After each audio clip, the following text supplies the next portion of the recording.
जो कि बहुत ही अति संवेदनशील क्षेत्र रहा है। और चूंकि अब नक्सलाइट खत्म होने के बाद मैं पहली बार नागेश हो चाहे कल्लाझर हो सैबिन कछार में जाने का अवसर मिला, तो कहीं न कहीं इस क्षेत्र में फॉरेस्ट के दिक्कतें के कारण से, यहाँ के अधिकारियों का सामंजस्य नहीं होने के कारण से, यहाँ ऐसे अधिकारी जो है जो तानाशाही भी चाहिए रवैया चला रहा है।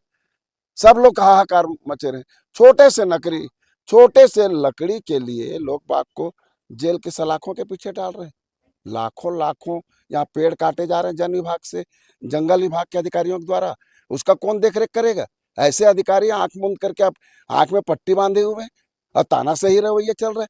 जनता ये प्रजातंत्र के लोग, यह जनतंत्र है, जनता का शासन है, जनता द्वारा चुना रहता है, जनता के लिए होता है, तो निश्चित रूप से जनता की भावनाओं को कद्र करना चाहिए।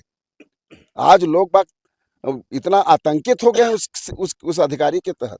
मैं चाह रहा हूं कि तत्काल उससे ये यहाँ से अन्यत्र स्थानांतरण किया जाए, नहीं तो इस क्षेत्र के लोग उग्र प्रदर्शन के लिए बाध्य होना पड़ेगा। अपने कमावेश में ला करके सिलेंडर करवाया, एक मुख्य धारा में लाया, समाज के मुख्य धारा में जोड़ को पुनर्वास कहा था। ऐसो आराम के साथ में उन लोग जिंदगी जी रहे हैं सिलेंडर करके। आज ये नक्सली को हम कैसे सिलेंडर कराएंगे? इसके लिए हमको बहुत बड़ी चिंता है। चाहे सरकार तो यह सड़क भी दे रहा है, बिजली दे रहा है, टावर दे रहा है, सुविधा दे रहा है, स्वास्थ्य की सुविधा दे रहा है, स्कूल की सुविधा दे रहा है, बशर्ते क्या है, हमेशा नक्सली का साया। हम तो ये कहते हुए खुशी लग रहा था कि 31 मार्च 2026 को हमारे गरियाबंद जिला नक्सल मुक्त हो गया। और जो भी था यहाँ के बड़े बड़े लीडरशिप, उनको हमारे समाज के द्वारा भी उनको प्रेरित किया गया कि आप ही हिंसा छोड़ करके मुख्य धारा में आइए, ताकि हम भी आपसे परेशान हैं।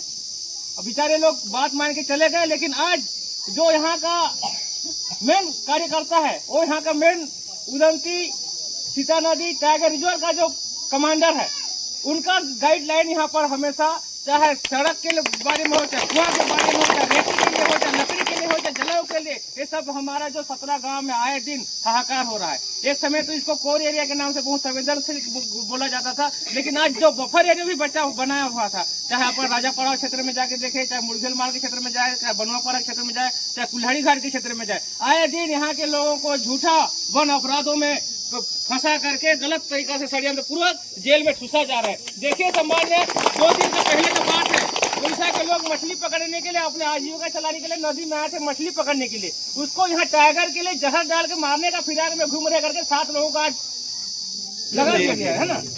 आज वो कुछ भी करे तो उसके लिए सही है, कानून है। अगर हम अपने यूथ के लिए, यहाँ के लिए दैनिक उपयोग के लिए जो 4 चिरंजी लेने जाते हैं, महुआ तोड़ने जाते हैं, पत्ता तोड़ने जाते हैं, आजीविका के संसाधन के लिए हम जंगल हमेशा जाते रहते हैं, तो आए दिन हर जगह में छोटे छोटे हम चाहे निस्तार के तालाब में जा रहे हैं नहाने के लिए, उनके सामने भी कैमरा लगा दिया गया है, सीसी फुटेज, ताकि यहाँ के माँ बहन कैसे नहाते हैं उनको देखना है करके।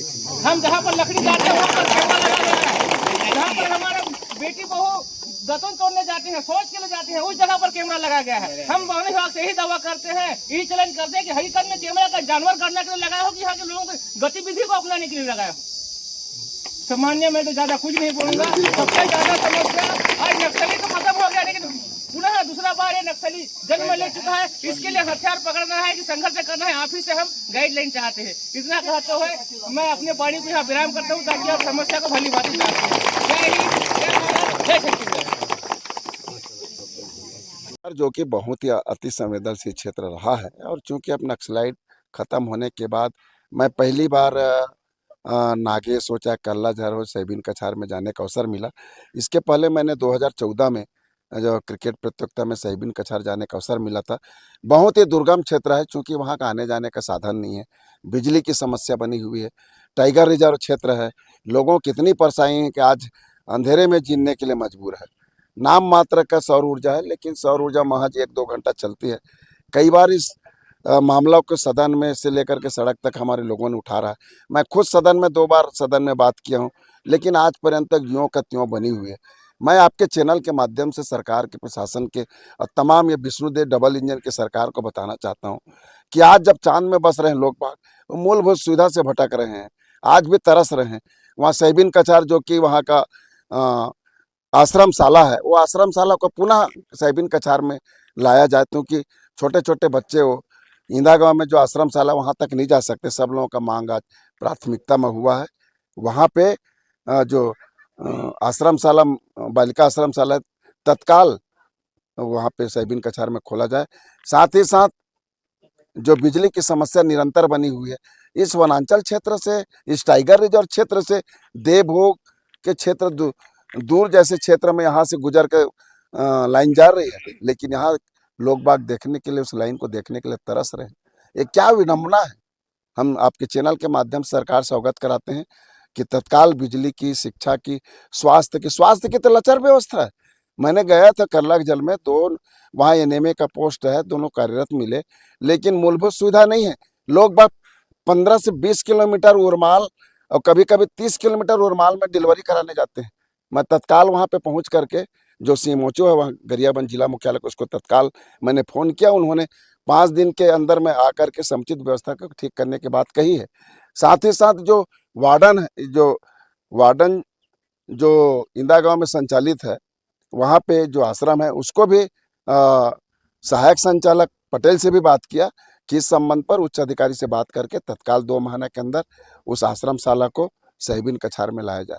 तो कहीं न कहीं इस क्षेत्र में फॉरेस्ट के दिक्कतें के कारण से, यहाँ के अधिकारियों का सामंजस्य नहीं होने के कारण से, यहाँ ऐसे अधिकारी जो है जो तानाशाही भी चाहिए रवैया चला रहा है।